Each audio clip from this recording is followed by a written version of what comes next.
cut and suddenly I couldn't understand it. Okay, so we'll connect the video. So near to the seven, basically we have a weak acid as well as base, and away from the seven, it would be strong, whether it is base or whether it is acid. That's it. The most important thing that what we will be discussing in this topic is nothing but the reactions. The very important thing, reactions. Once you understand these reactions which are given here in the diagram, given here in the differences, it will be done. Basically it will be done. That's it. आपके reaction हो गए. इतने ही है. But whereas I have seen students considering reaction logically. Let me tell you, once you keep that out of your mind, things will become more easy. Okay. See, you're thinking that the reactions are logical. When I was small, even I used to think that reactions are logical.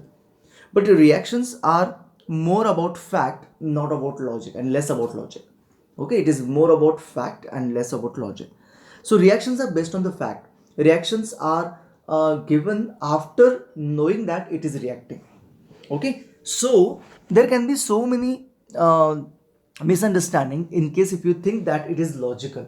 So everything, if you think that it is going to happen in the same way with like a logic, then it is not going to happen. Remember that. So that's the reason you need to remember why I'm telling you all these things is we need to remember few things at least. Okay, so let's understand how acids are reacting. देखो acid react with metals. Of course they react with metals. All the acid react with metals to give hydrogen gas and a salt of the same metal. तो वो reaction हम लोग देख लेंगे बाद में. लेकिन हाँ, ये हाइड्रोजन गैस तो 100% है. अभी हाइड्रोजन गैस क्यों देता है, ये सब कुछ हम लोग देखने वाले हैं रिएक्शंस में. ओके, ये शीट, ये जो पेज है, ये आपको बहुत ज़्यादा इंपॉर्टेंट होने वाला है, बहुत ज़्यादा काम आने वाला है. Because after knowing, after understanding all that reactions from the topic, ये this will help you in remembering the things. Okay, acid plus carbonate. अगर मैंने कार्बोनेट लिया, कार्बोनेट का मतलब पता है CO3. कार्बोनेट होता है CO3, मतलब CO3 if it is attach to some metal it's called as a CO carbonate. तो कैल्शियम कार्बोनेट या फिर magnesium carbonate, iron carbonate, copper carbonate, whatever. तो कॉपर कार्बोनेट भी होता है. तो all that carbonate if you allow them to react with the acid, it gives you salt, water and carbon dioxide. Carbonate है CO3 है तो carbon dioxide is must, and acid है तो hydrogen is must. Remember that. Acid में देखो हर जगह पे hydrogen देखेगा आपको. Okay, acid and hydrogen carbonate also react in the same way. Okay, it's not a different, it's the same thing. Metal hydrogen carbonate. Acid plus base, of course, it becomes neutral and it gives you salt and water. That's the reason we have the topic as acid, base and salt, because acid plus base gives you salt, and of course the water has been liberated. ठीक है. Acid plus metal oxide. Metal oxide मतलब iron का oxide, magnesium oxide. Oxide जो होता है, जो हमने first topic में देखा था, तो मेटल के ऑक्साइड. लेकिन okay, carbon dioxide is not a metal oxide. Carbon is non metal, तो वो नॉन मेटल ऑक्साइड हो गया. Metal oxide I am talking about. Acid and metal oxide will give you salt and water, same like acid and base. तो ये clear हो गया कि जो मेटल ऑक्साइड है ये बेस होता है. ये जो मेटल ऑक्साइड दिख रहा है आपको, ये होता है बेस. दिख रहा है आपको, क्योंकि देखो acid plus base will react with salt and water. तो acid plus metal oxide also react with salt and water. इसका मतलब क्या हो गया, मेटल ऑक्साइड हो गया बेस. ठीक है, सिंपल है ना, सिंपल है. सिमिलरली बेस का जो रिएक्शन है वो बहुत कम है, मतलब ज़्यादा नहीं है लाइक एसिड. तो base do not react with all the metals. Base only react with zinc. Base जो होता है वो सिर्फ जिंक के साथ रिएक्ट होता है, बाकी किसी मेटल के साथ रिएक्ट नहीं होते. ओके, वो भी एक वियर्ड रिएक्शन है, that will see. It gives you zincate and hydrogen, same like acid and metal के रिएक्शन जो होता है, सेम लाइक दैट. बट थोड़ा सा अलग सा सॉल्ट देता है, उसको नाम है जिंकेट. एल्यूमिनेट भी बोलते हैं, बट वो नेक्स्ट टॉपिक में देखेंगे मेटल नॉन मेटल में. तो ये जिंकेट दे देता है. हाँ, ऑफकोर्स एसिड एंड बेस का same reaction salt and water का, तो ये भी हो सकता है. Base and acid gives you salt and water, the same thing. ये रिएक्शन तो सेम ही है. ठीक है. Another thing is base with non metal oxide. देखो मेटल ऑक्साइड के साथ एसिड रिएक्ट होता है, नॉन मेटल ऑक्साइड के साथ बेस रिएक्ट होता है. तो ये क्या हो जाएगा, ये हो जाएगा एसिड. जैसे हमने वहाँ पे देखा वैसे यहाँ पे सेम थिंग है ना. इजी टॉपिक, बहुत बहुत सिंपल है, कुछ ज़्यादा डिफिकल्ट नहीं है. इतना आपको समझ में आ गया मतलब आपका टॉपिक हो गया, अगर ये समझ में आ गया तो. ठीक है, बिफोर वी गो प्रोसीड हम लोग कुछ टेस्ट देखने वाले हैं. टेस्ट का नाम चेक करते हैं कि हाइड्रोजन को टेस्ट करने के लिए हम लोग क्या करते हैं, पॉप साउंड टेस्ट. उसको we lit with the fire. So if that particular collected hydrogen react or if burns with the pop sound, cracking sound also sometime, then we call or we consider that there is a hydrogen gas. अगर oxygen को भी वही check करते हैं, मतलब heating test होता है oxygen का भी, तो ऑक्सीजन हमें इस टॉपिक में नहीं है ऑक्सीजन को, लेकिन for oxygen what we do, we put a glowing stick inside the oxygen. If it continue to glow, then we consider that there is oxygen. Okay, remember that. So it's a very simple thing. Oxygen helps in burning and we check that whether it helps in burning or no. Acid और basis को check करने के लिए आपको litmus paper test है. यहाँ पे मैंने एक वर्ड लिखा हुआ है अल्कली. देखो let me tell you, base जो होते हैं वो नॉर्मली वाटर सोल्यूबल नहीं होते. Okay, maximum bases are not water soluble. There are very few bases are water soluble जो वाटर में सोल्यूबल होते हैं. ओके, एसिड के साथ ऐसे नहीं होता. एसिड ऑलमोस्ट सारे वाटर सोल्यूबल होते हैं, लेकिन बेस थोड़ा सा वियर्ड है. तो बेस सारे वाटर सोल्यूबल नहीं होते. जो वाटर सोल्यूबल होते हैं उनको हम लोग अल्कली बोलते हैं. So in this topic we are basically going to work on alkali, not on bases. That's the reason the reactions are very less, because there are very few bases which are alkali और which are water soluble. तो alkali का मतलब क्या होता है, water soluble. Of course will be learning that in a further reaction. And उसी का जो वाटर सोल्यूबल बेस है उसी को चेक करने के लिए हम लोग लिटमस पेपर टेस्ट कर सकते हैं. इनसोल्यूबल बेसिस को हम लोग लिटमस पेपर से चेक नहीं कर सकते. क्लियर? हाँ, उसके लिए क्या करना है वो तो नहीं है, हम लोग नहीं देखेंगे अभी right now. Carbon dioxide.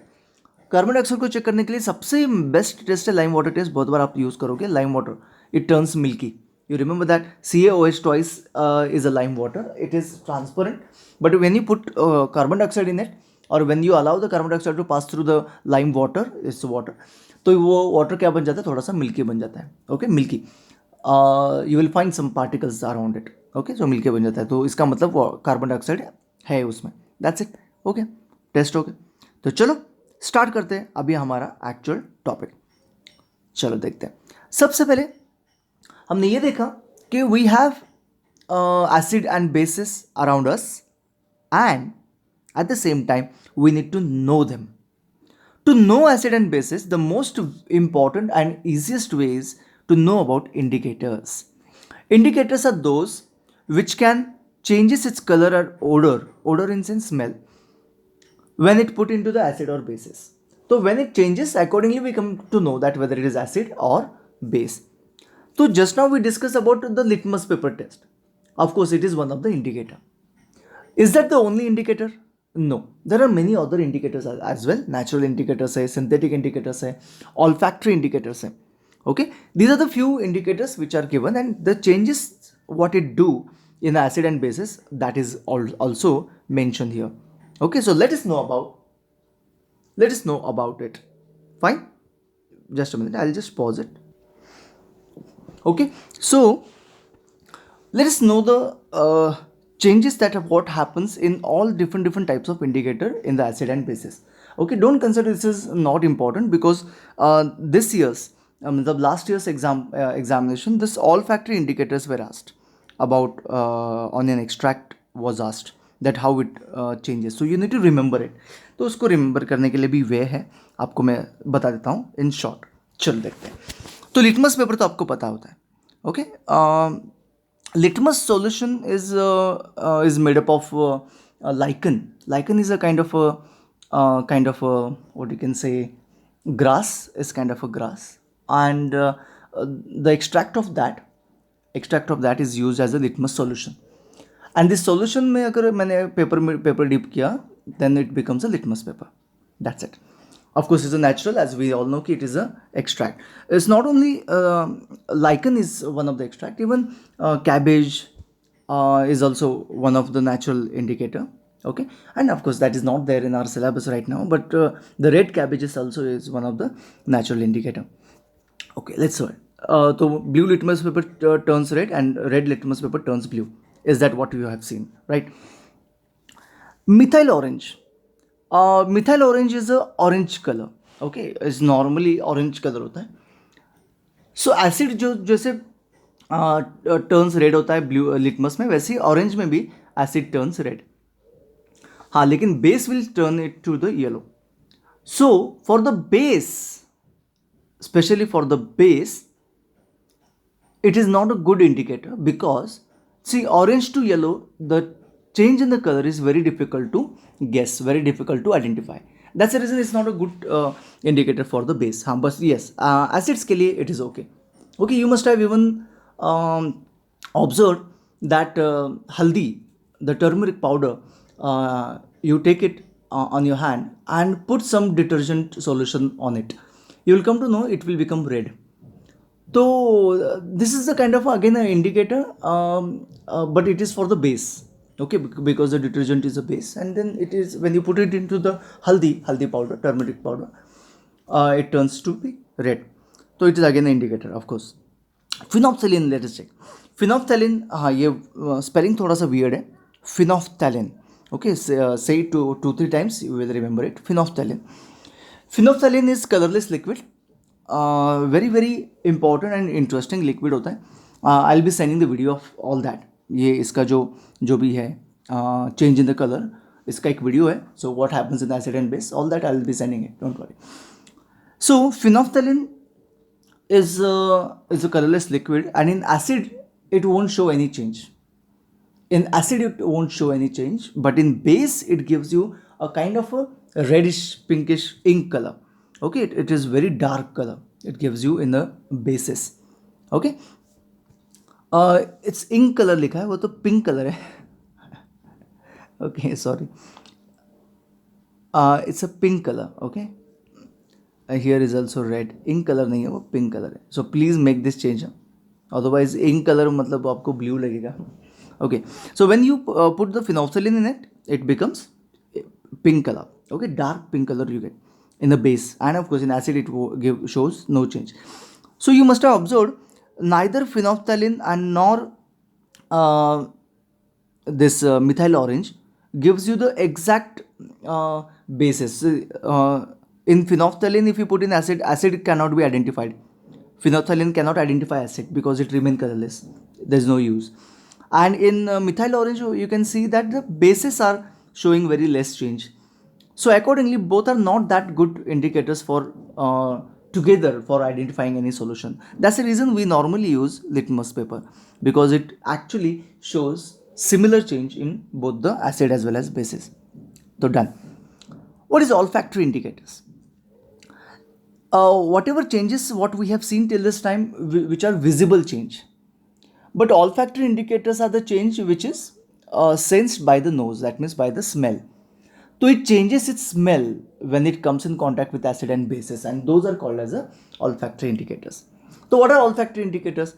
Onion extract and vanilla extract are the olfactory indicators. So what happens? Let us see. Both onion extract and vanilla extract do not show any change in acid. That means onion will smell like an onion.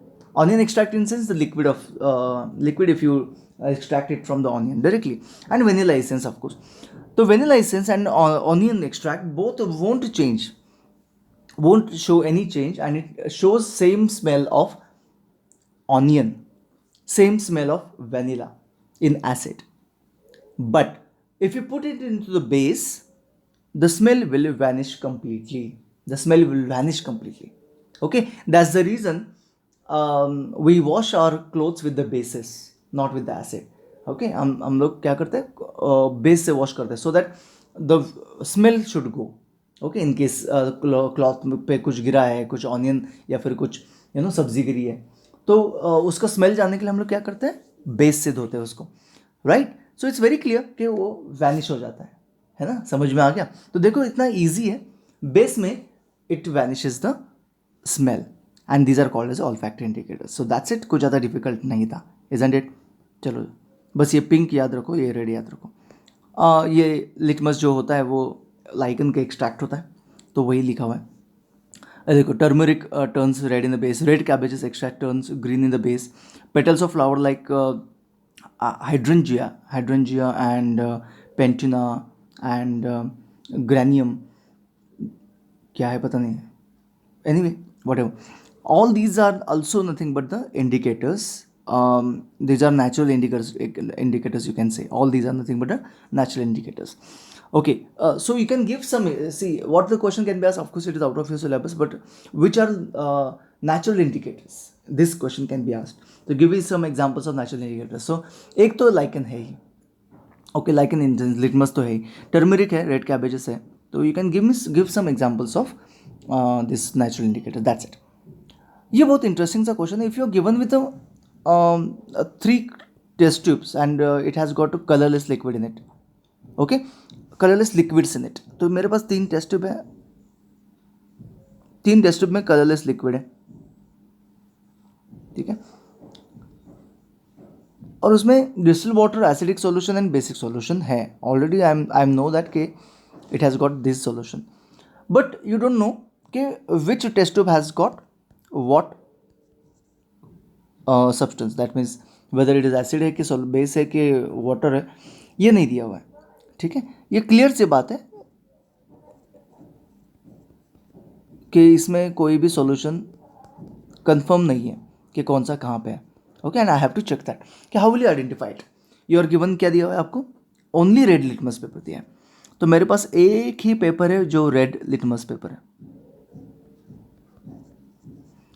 तो इससे कैसे हम check करेंगे. Okay, तो सबसे पहले हम लोग क्या करेंगे, red litmus paper will now put into solution A. तो don't know solution A is what, but it will show some change or it won't show some change. Okay, so what happens to red litmus paper in which solution? I think in base the red litmus paper will turn blue. Okay, acid and distilled water, it should not show any change. So if you put in anything as the color is not changing, then it will be either acid, it will be either acid or it will be either distilled water. And the solution from A, B, C shows any change to blue color, then that is the base. So we can keep it aside, it's a basic solution.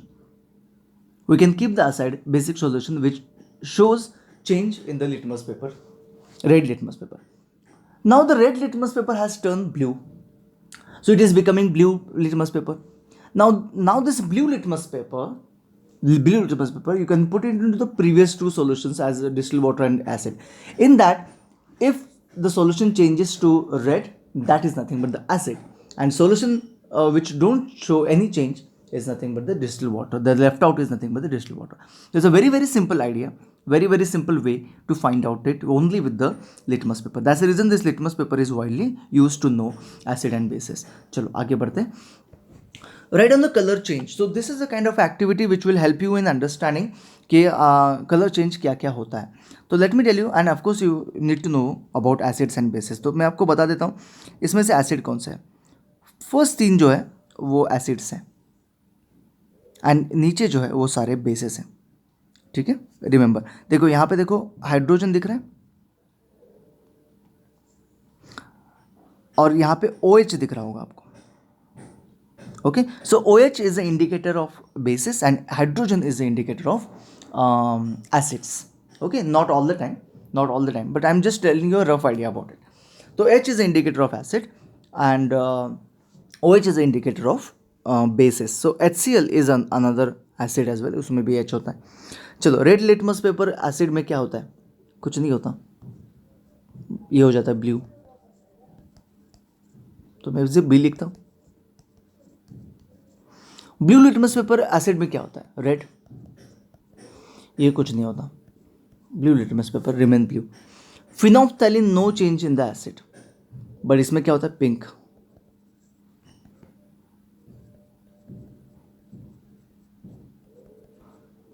Methyl orange acid में होता है red and base में क्या होता है, yellow. That's it. Okay, clear. तो you can mention that and easily you can remember it.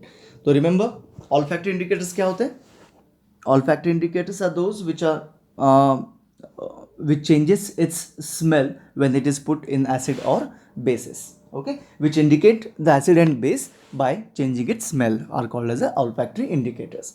And vanilla essence, your onion extract are nothing but your olfactory indicators, which changes its smell in base, but it won't change its smell in acids. In acid, it remains same. Vanilla remain only or onion, vanilla nahi, sorry, onion remain onion and vanilla remain vanilla in the acid, but in bases it vanishes its color. That's it. आगे बढ़ते हैं. अभी हम लोग क्या करेंगे, one by one acid and basis को understand करेंगे. सबसे पहले एसिड को देखते हैं, ठीक है, और उसके बाद हम लोग difference between acid and base भी देखेंगे एट ए टाइम. तो क्या होता है एसिड? एसिड दो टाइप के होते हैं, एक ऑर्गेनिक एसिड्स एंड दूसरा होता है mineral acid. Okay, mineral acids are very very concentrated and strong, whereas organic acids are weak. तो क्या होता है ऑर्गेनिक एसिड? ऑर्गेनिक एसिड मतलब the acid which are generated by the organisms, specially plant and animals. Okay, these are called as organic acids. That's it. तो क्या क्या होते हैं organic acids? Vinegar, acetic acid. Lemon में जो होता है, लेमन ऑरेंज सिट्रस फ्रूट में जो होता है वो तो सिट्रिक एसिड. कर्ड में होता है lactic acid, lactogen lactic acid, है ना. टर्मेंट्स एंड ग्रेप्स में जो होता है वो टार्टरिक एसिड होता है. टोमेटो में जो होता है oxalic acid. Very very important, ये बहुत इंपॉर्टेंट है, you need to remember it है. कौन से एसिड किस में होता है? एंड के स्टिंग में, nettle leaf sting. Okay, sting मतलब जब एंड काटती है ना तो कौन सा एसिड छोड़ती है? It's a formic acid. All these are nothing but called as a organic acids. Acetic acid, citric acid, lactic acid, tartaric acid, oxalic acid, formic acid, all these are called as a, what is that? What type of acid? Organic acid. All organic acids are weak acid and which are consumable. That means you can consume it. Okay, सारे के सारे जो acids है वो you can consume it, you can drink it. But mineral acids are very very dangerous. At the same time you cannot consume it. Okay, they're not natural, of course. What are those mineral acids? Very few. HCl, H2SO4, HNO3. आज तक आपने जो भी acid के नाम सुने हैं वो सारे यही है. Those are nothing but mineral acids. Okay, so क्या है उनके नाम? क्या है? HCl hydrochloric acid, H2SO4 sulphuric acid and HNO3 nitric acid. There is one more acid which is carbonic acid. तो वो हम लोग देखेंगे. कार्बोनिक एसिड भी एक मिनरल एसिड है, लेकिन वो वीक है, इतना स्ट्रॉन्ग नहीं है. Okay, it's exceptional case that will be discussing in the later stage. So mineral acids are very strong. एक हाई वो लिखा है देखो यहाँ पे, एक्सेप्ट कार्बोनिक एसिड. तो कार्बोनिक एसिड का मैं फॉर्मूला यहाँ पे लिखता हूँ so that you remember it. H2CO3, carbonic acid. Carbonic acid is responsible for acid rain especially. Okay, carbonic acid and sulphuric acid, H2SO4, ये दोनों का मिक्सचर होता है एसिड रेन में, लेकिन मैक्सिमम होता है carbonic acid. That is responsible for acid rain. Any, तो mineral acid if they are concentrated they are very dangerous and they are harmful and that can burn the skin, paper, cloth as well. So that's the reason in the laboratory acids are diluted and used. Okay, कुछ uses of acid. Uses of acid क्या होता है? Acid के use क्या हो सकते हैं? देखो, वेनेगर का यूज़ होता है पिकल्स एंड केचप्स में, प्रिजर्वेटिव के हिसाब से. टार्टरिक एसिड बेकिंग पाउडर में यूज़ होता है. बेकिंग पाउडर आपको पता है ना, baking soda and baking powder, अगर ये हम देखेंगे हम लोग, लेकिन इसका बस दिमाग में रखो, baking powder and baking soda अलग अलग होता है. तो बेकिंग पाउडर बनाने के लिए हम लोग टार्टरिक एसिड का यूज़ करते हैं. ओके, आपके घर में जो बेकिंग पाउडर होता है. कार्बोनिक एसिड जो होता है वो फिजी ड्रिंक्स में अवेलेबल होता है, जिससे कार्बन डाइऑक्साइड बाहर निकलता है. Fizzy drinks like Thums Up, Coca Cola, है ना, पेप्सी एंड ऑल. तो all the fizzy drinks can be क्या हो सकते हैं यहाँ पे, कार्बोनिक एसिड का यूज़ करके बनाए जाते हैं. Right, clear, got it. तो these are the uses of acid. Very minute है ये, ज़्यादा इंपॉर्टेंट नहीं है. ये बहुत इंपॉर्टेंट है लेकिन. Diluting acid, very very important. How can we dilute the acid? Of course one can easily say we can dilute the acid directly by putting water in it, isn't? We can put the water in it, we can dilute the acid. Okay, तो अभी मुझे बताओ, true that we can put a water in it and we can dilute the acid. तो imagine करो कि मेरे पास एक कढ़ाई है, कढ़ाई है ऐसे, कढ़ाई में मैंने ऐसे तेल रखा and oil, it is oil, and मैंने इसको बॉईल किया, ठीक है। And now the oil is boiling in sense it is quite hot. तो if I put few drops of water in it, इसमें मैंने फ्यू ड्रॉप्स ऑफ वाटर डाल दिया, what will happen? Think about it, what will happen? Literally, it will crack like a firecracker and oil will burst out from it. You must have observed this many times during cooking. When your mother is cooking, that time you must have observed this, that mother always take precaution that near the boiling oil, this should not come. What should not come? The water should not come, isn't it? Because it might splash out. Right? The boiling oil might splash out. अभी इसका reason क्या है, देखते हैं इसका reason क्या है. देखो, when you put a water, देखो ऑयल का जो टेम्परेचर होगा वो ऑलमोस्ट 200 डिग्री सेल्सियस, मतलब 180 तक होता है, 170, 150 टू 180 तक होता है if you are heating the oil. लेकिन water gets convert into the vapour just at 100 degrees Celsius. So when such water drops come and fall into the oil, which is boiling, or which is getting heated to the 180 degrees Celsius, then what happens is this particular water, it converts into vapor suddenly, and it takes lot of space. That means converting into water vapor, it is changing its volume. Okay, so large volume, that means a small drop, with a small drop suddenly it converts into large volume. Okay, and that flashes out, it converts into vapor and that flashes out. So that is called as that gives you that kind of a cracking sound inside it, and it comes out like anything. Okay, तो आप पूछोगे कि ये क्यों बता रहे हैं, तो हमें पता है. Same thing happens when you put water in the concentrated acid. Now this is acid, of course it is concentrated acid, and if you put a drop of water in it, because you want to make it dilute, isn't it? So if you want to make it dilute, so what will you put? You will put some drops of water in it. Okay, when you put a water in it, it's a exothermic reaction. So when you put a water in it, the water and acid react. I'm not heating it this time. The water and this one, what do you say, the acid gets diluted, and it's an exothermic reaction. Exothermic reaction matlab it gives out heat. It gives out heat. So when it gives out heat, what happens is the heat is so large, this water droplets will convert into vapor and it will burst, and the concentrated acid only will come out of it. Okay, it might fall on your face as well. So isn't it is very, very dangerous to put water in acid, right? Then what do you think? So we cannot dilute the acid? No, we can dilute. तो उसके लिए हम लोग क्या करते हैं, instead of doing this हम जब उल्टा प्रोसेस करते हैं, that means we put acid in water. We put acid in water. Okay, so what happens when you put acid in water? The reaction processed in a very slow rate, and there is the large quantity of water that actually consumes, or that actually manages the heat generated due to this reaction.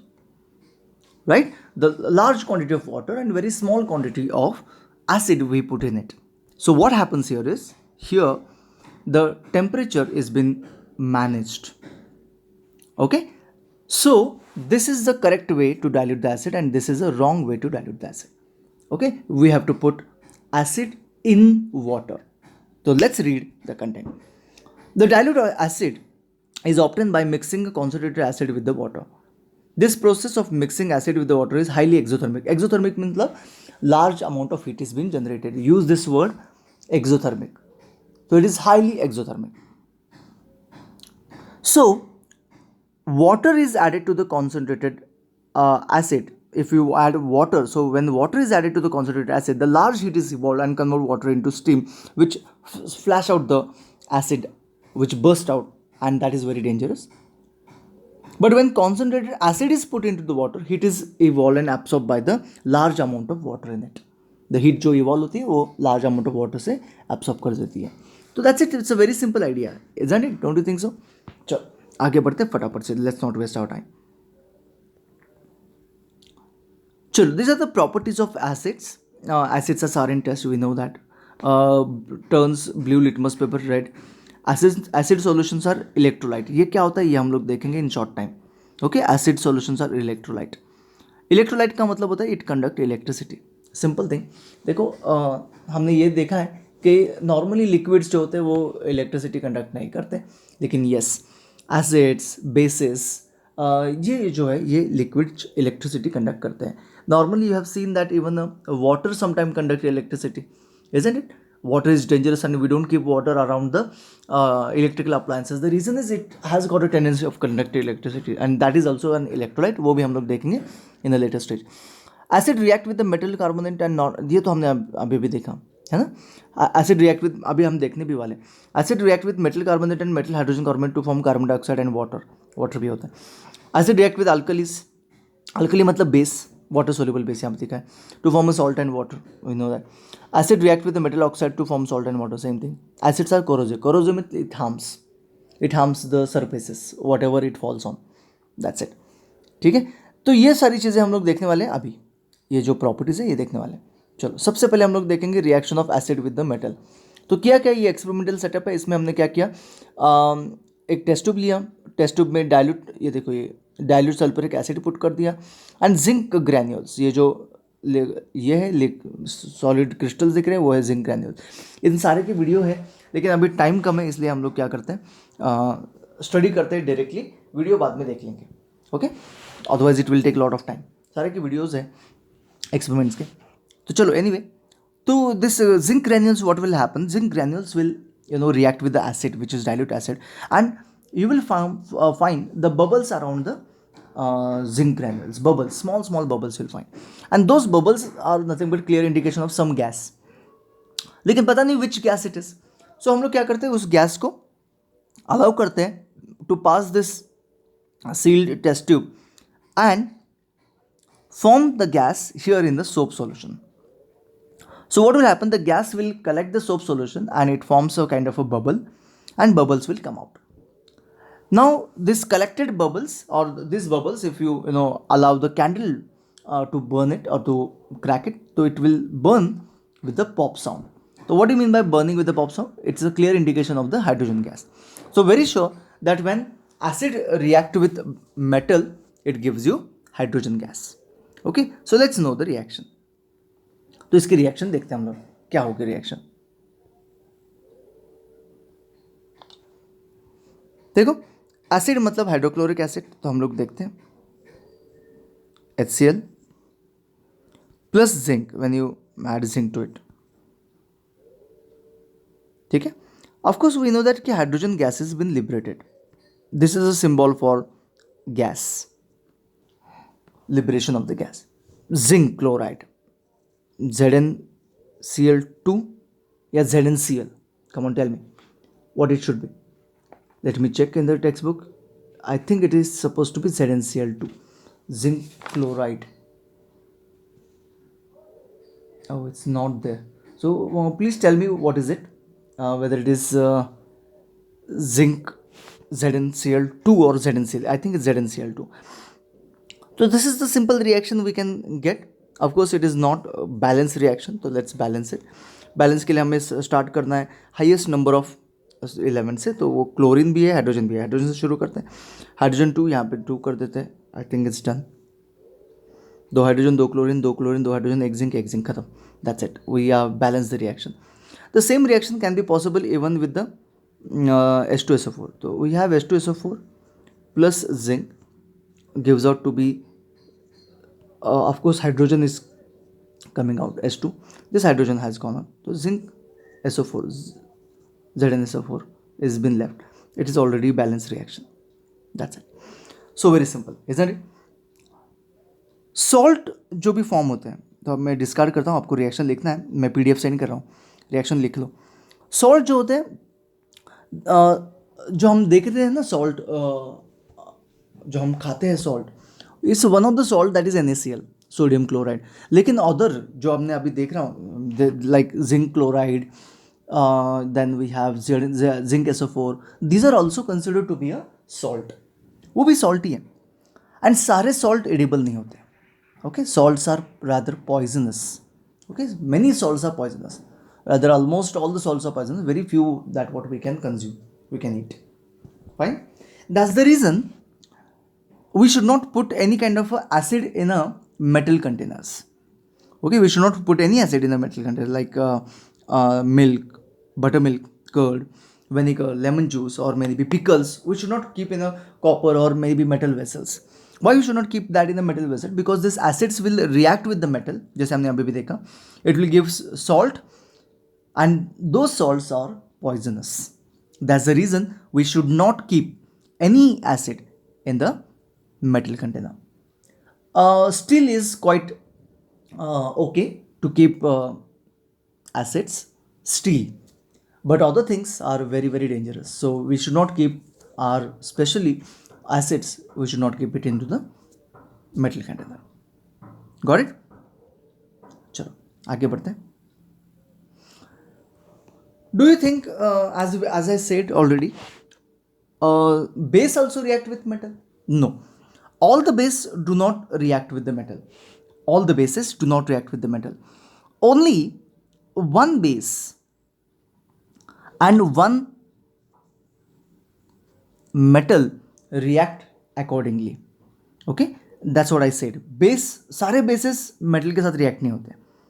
Only and only एक metal है and वो एक ही base है, ये exceptional case है, जो एक दूसरे का रिएक्ट होते हैं, that is zinc and base is NaOH. Okay, somewhere aluminium also react with the base, but it's a very rare reaction. तो हम लोग एक ही रिएक्शन याद रखेंगे, this is sodium hydroxide NaOH plus zinc, याद रखना पड़ेगा, you need to remember it. And आपको जो फॉर्म होता है वो होता है सोडियम जिंकेट. ये भी कंपाउंड आपको याद रखना पड़ेगा, वेरी वियर्ड कंपाउंड है. Okay, Na2ZnO2, very weird compound है, I know that. And H2 is been liberated. H2 is liberation जो है वो कॉमन है बेस एंड मेटल में एंड एसिड एंड मेटल में. तो दैट्स इट, ये याद रखना पड़ेगा, आपको याद रखना ही पड़ेगा. तो रिमेंबर. ओके, नेक्स्ट आगे बढ़ते हैं. तो same way how acid react, the same way this also is reacting. Next reaction is metal carbonate. Metal carbonate क्या होते हैं? अभी इमेजिन करो कि मैंने अगर लिया, देखा, अगर मैंने लिया मेटल कौन सा लिया, यहाँ पे कौन सा लिया है, sodium carbonate, Na2CO3, sodium carbonate. ठीक है, carbonate CO3, when CO3 has been attached to it, it is called as a metal carbonate. Okay, so how is metal carbonate react with the acid, वो देखना है. Okay, metal carbonate and of course metal hydrogen carbonate, दोनों. अभी metal hydrogen carbonate क्या होता है?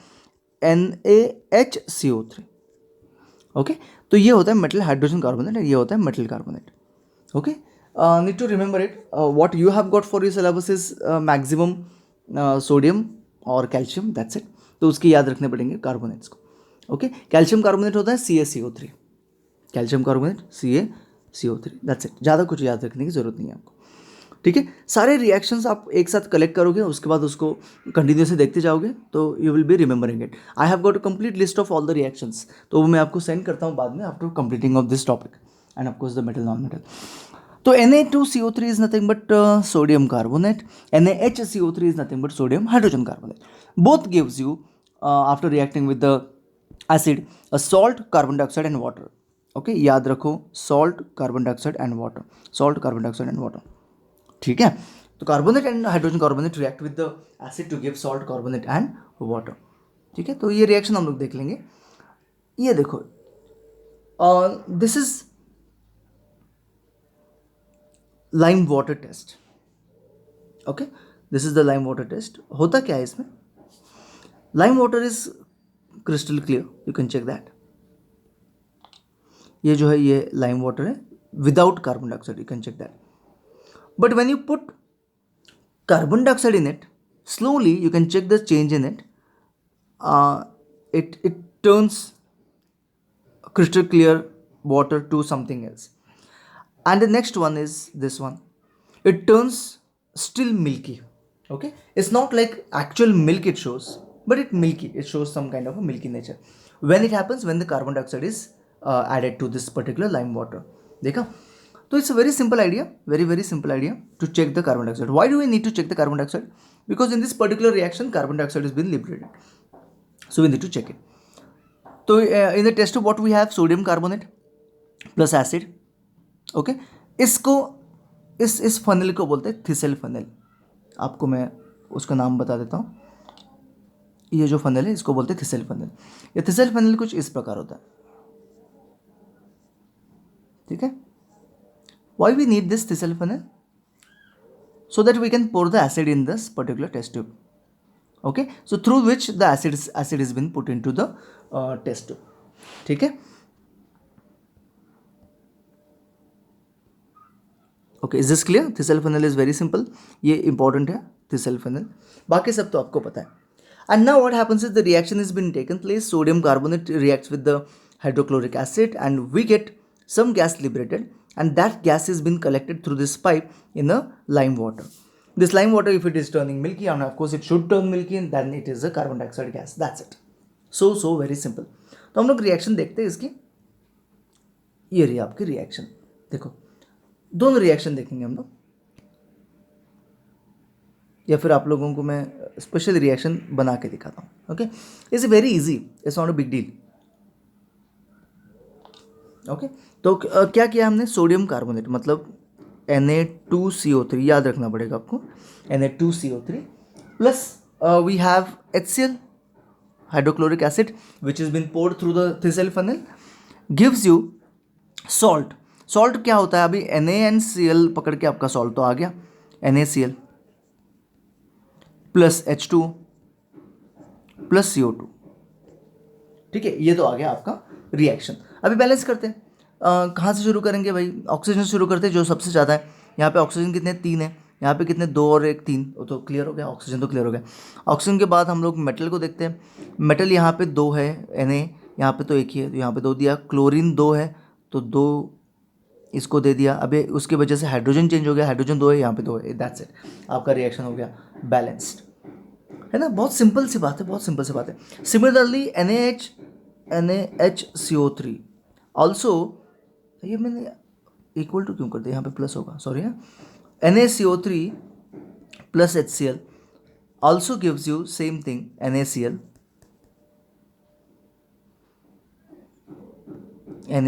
Plus H2O plus CO2.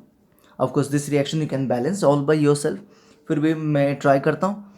Hydrogen 2 है, hydrogen 2 है, मतलब मुझे लगता है बैलेंस्ड है reaction. Yes, it is balance reaction. Hydrogen 2 है, सोडियम 1 है, ऑक्सीजन 3 है, कार्बन सॉरी CO2 है, कार्बन 1 है. येस, क्लोरीन भी 1 है, हाइड्रोजन 2 हो गया. That's it. ये तो बैलेंस ही है. देखो सिंपल सी बात है ना, एकदम सिंपल सी बात है. ठीक है, फनल को याद रखना है. ये रहा रिएक्शन. और एक रिएक्शन भी हमारे पास हो सकता है, दैट इज इस केस में, स्पेशली इस केस में वो जो रिएक्शन है ना, जहाँ पे लाइम वाटर, मतलब क्या होता है? CaOH ट्वाइस, ये है लाइम वाटर. उसमें हमने क्या कर दिया? कार्बन डाइऑक्साइड दी. तो ये मिल्की क्यों होता है? White turns milky. Yes, I don't know ना कि white turns milky. Let's see white turns milky. तो when this is of course a subsidiary reaction, that means we are not actually going to consider that reaction in the acid based topic, but ये पूछते तो है, right? तो होता क्या है ये देखते हैं. CaOH twice plus carbon dioxide अगर जब हम लोग मिक्स करते हैं तो ये बन जाता है CaCO3 and plus H2O. of course the water is been separated. CaCO3 is not soluble in water. That's the reason CaCO3 calcium carbonate. Calcium carbonate क्या होता है? कैल्शियम कार्बोनेट लाइमस्टोन होता है.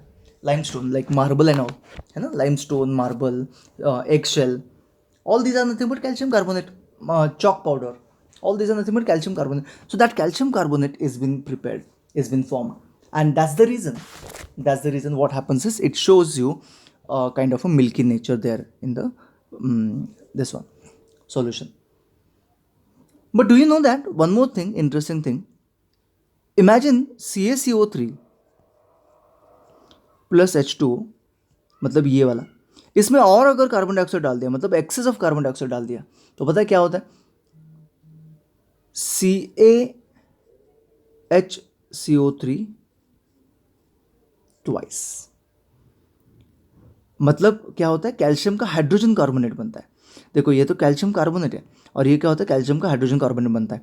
और ये जो होता है ये सोल्यूबल इन वाटर होता है. That means if you put this carbon dioxide for the excess time, that means long span of time, you know what will happen exactly? It will be again showing you the colorless liquid. Interesting है ना? ये बहुत interesting है. तो दोनों reactions को आपको याद रखना पड़ेगा. Of course this reactions are together, I have already collected and I will be sharing that with you. Okay, चलो आगे बढ़ेंगे. Let's start working for the next one.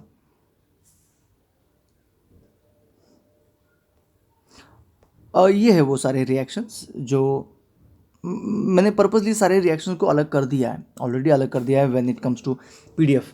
And of course उस रिएक्शंस को सब कुछ एक साथ भी लिखा हुआ है, तो don't worry.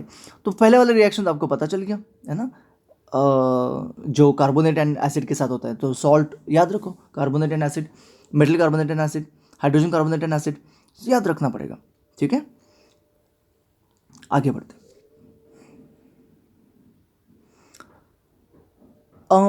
When someone is suffering from acidity, we suggest him to take a baking soda. You must have observed that. Okay, because the reason क्या होता है? Baking soda is nothing but a hydrogen carbonate. देखो NaHCO3, it will react with acid to give you salt and carbon dioxide and water, isn't it? That's it. तो baking soda इसलिए हम लोग देते हैं, रेमेडी लेते हैं. इनो क्या होता है? इनो वही होता है, बेकिंग सोडा, राइट. चलो आगे बढ़ते हैं. तो वही रिएक्शन है, बस मेटल कार्बोनेट एंड H2SO पर क्या होता है देखते हैं. Okay, right, reaction with metal carbonate, calcium carbonate. Okay, तो देखते हैं ये रिएक्शन लिख के देखते हैं, पता नहीं क्या है. Calcium carbonate CaCO3 react with H2SO4. हम लोग देखते हैं इस बार, gives out 2. Okay, calcium carbonate. तो क्या क्या देगा? सॉल्ट देगा, CaSO4 plus CaSO4 plus H2 plus CO2. ठीक है, हम लोग नॉर्मली यहाँ पे ऐसे सॉलिड है ना, aqueous, CaSO4 aqueous, H2O liquid, gas, ऐसे लिखते हैं ना रिएक्शन में. तो this gives you another information about it's state of that particular matter. तो चलो इसको बैलेंस आप लोग खुद से ट्राई करो, बैलेंस करना खुद से करो, सीखो उसको. अगर है बैलेंस तो अच्छी बात है, बहुत अच्छी बात है. तो you can try this with HCl as well. Okay, you will find it. Calcium chloride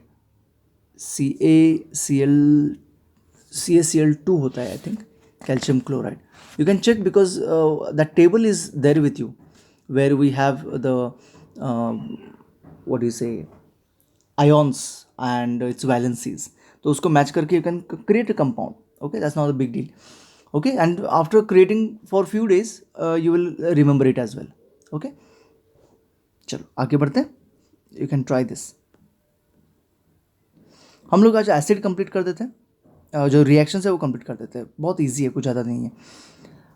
acid with base. Okay, acid and base तो हमने ऑलरेडी देखे रिएक्शन बहुत सारे. Acid and base gives you salt and water. It's very simple. NaOH and HCl gives you salt, that is NaCl and plus water, H2O. This OH and H mixes to give you H2 and NaCl is remaining. That's it. It's so very easy. कुछ ज़्यादा difficult नहीं है. This is also called as a neutralization reaction. Why it is called as a neutralization reaction? This reaction is called as a reason it's called as a neutralization reaction because it destroys, or it is cancels acid as well as the base from the solution. So the solution is no more acidic and basic, so we call it as a neutralization reaction. ठीक है, easy है ना, बहुत simple है, कुछ ज़्यादा difficult नहीं है। यहाँ पे देखो, try to understand the activity में किया क्या है, you need to know this.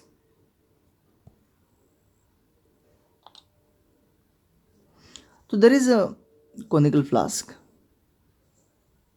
Conical flask में क्या लिया है, NaOH लिया हुआ है, और इसमें फिनोफ्थैलिन डाल दिया है। फिनोफ्थैलिन इज ए इंडिकेटर जो बेस को पिंक करता है। तो now this is pink in pinkish colour, pink colour. So when you drop by drop add HCl in it, the solution is no more basic. Okay, so you need a typical quantity of HCl also to make this solution completely neutral.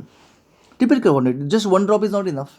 You need equivalent quantity or like NaOH, isn't it? So we will add drop by drop HCl till the time the pink color vanishes from the solution. When the pink color vanishes, it's very clear indication that it is neither basic nor acidic. But one thing you know that phenolphthalein won't show any change in the acid. So if there is an excess of acid, then also the phenolphthalein is not going to show any change. So we have to be very careful, and we have to add HCl drop by drop. Okay, drop by drop, so that as soon as we see the color change, the stage when we see the color change, that time itself we'll stop adding the acid and the reaction becomes exactly neutral, or the solution become exactly neutral. Fine, yeah, I hope you are clear. So that's it, that's called as a simple reaction, that is neutralization reaction. आगे बढ़ते हैं फटाफट से, let's not waste time. ये सबसे last वाला है, metal acid with metal oxides. तो मैंने बोला था कि metal oxide and non metal oxides are either acidic और बेसिक होते हैं। तो एसिड अगर मेटल ऑक्साइड के साथ रिएक्ट हो रहे हैं तो इसका मतलब वो बेस होंगे, and non metal oxides are acidic in nature. Okay, तो metal oxide same way react होते हैं जैसे बेस एंड एसिड रिएक्ट होते हैं। तो देखो, metal oxide plus acid, metal oxide plus acid gives you salt and water. Okay,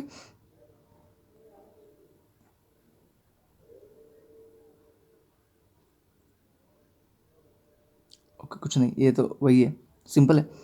तो remember that metal oxides react with acids to give you salt and water. So metal oxides का nature जो होता है वो क्या होता है, basic होता है। यहाँ पे लिखा हुआ है देखो, metal oxides are basic in nature, that's it. Okay, and non metal oxides जो होते हैं वो होते हैं acidic in nature. Always remember, non metal oxides मतलब कौन से ऑक्साइड्स होते हैं, नॉन मेटल। अभी देखते हैं, मेटल ऑक्साइड मतलब सारे मेटल के साथ जो भी ऑक्साइड है, Fe2O3, FeO, MgO, CuO, copper oxide, all these are nothing but metal oxides and which are acidic in nature. Whereas non-metal oxides, देखो कार्बन डाइऑक्साइड नॉन मेटल है, तो कार्बन डाइऑक्साइड जो होता है ना वो होता है acidic in nature. Remember, SO4 sulphur oxide, sulphur oxide भी क्या होता है, एसिडिक होता है।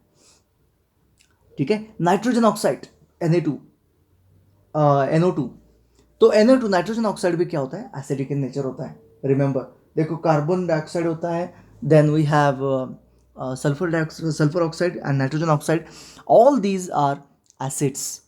Okay, these are acids, and of course they react with the base. Non-metal oxide react with the base to give you salt and water.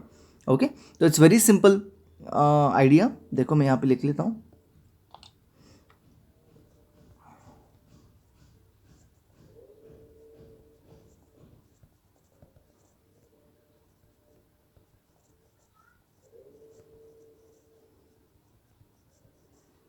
Salt plus water. देखा समझ में आ गया। तो मेटल ऑक्साइड है base and non metal oxide से acid. ठीक है, ये हमने पहले ही डिस्कस कर लिया था, you remember that. One by one सारी चीज़ें डिस्कस करते हैं ना तो हम लोग भूल जाते हैं बहुत सारी चीज़ें। ये अभी सबसे पहले क्या था वो भूल गया हो गया, यही होता है। इसलिए हम लोग एक साथ फिर से देखने वाले हैं, don't worry. Of course the करोजिव nature, this symbol is of करोजिव nature. यहाँ तक हम लोग देखेंगे, यहाँ तक हम लोग देखेंगे। ओके, तो corrosive nature, I hope you know that. Corrosive nature मैंने ऑलरेडी बोल दिया है। तो acid and base both are corrosive in nature. Okay, both मतलब concentrated acid, concentrated base, both are corrosive in nature, and this is a symbol for the corrosive in nature का। ये जो है it's a danger symbol for the solution being corrosive. So all the bottles or containers though that which has got a concentrated acid or a base will be showing you this kind of a symbol which is here right now in front of you. ठीक है, तो एक short में revision कर देते हैं. अभी अभी हमने क्या देखा, ये सारी चीज़ें हमने देखी. अभी देखो, एसिड प्लस मेटल, मेटल जो जिंक मेटल को देखा था, hydrogen plus salt it gives you. Base plus metal is the only metal which will react with the base, that is zinc, and that gives you zincate. And base is also sodium NaOH, strong base, very strong base है. तो sodium zincate it gives you. उसका formula क्या था पता है? Na2ZnO2. Okay, याद रहेगा, Na2ZnO2, sodium zincate. Okay, तो acid plus carbonate, acid plus hydrogen carbonate is gives you salt, water and carbon dioxide. Okay, and that's why we use sodium hydrogen carbonate. मतलब क्या है? सोडा है ना, baking soda. That we use for as a remedy for the acidity, because हमारे body में acidity बढ़ गई, तो ये यूज़ करके हम लोग उसको रिड्यूस कर सकते हैं. That's it. Acid and base react, this is called as a neutralization reaction, gives you salt and water. Therefore acid and metal oxide also react, because metal oxide का नेचर जो है होता है basic, and non metal oxide का nature जो होता है acidic. तो ये अगर आप लोग याद कर लोगे, ये टेबल आप लोग याद कर लोगे, आपके सारे रिएक्शंस कंप्लीट हो जाएंगे. That's it. तो आज हम यहीं पे रुक जाते हैं. Will see tomorrow with the left out part of this particular topic. Thank you so much. Bye bye. See you tomorrow.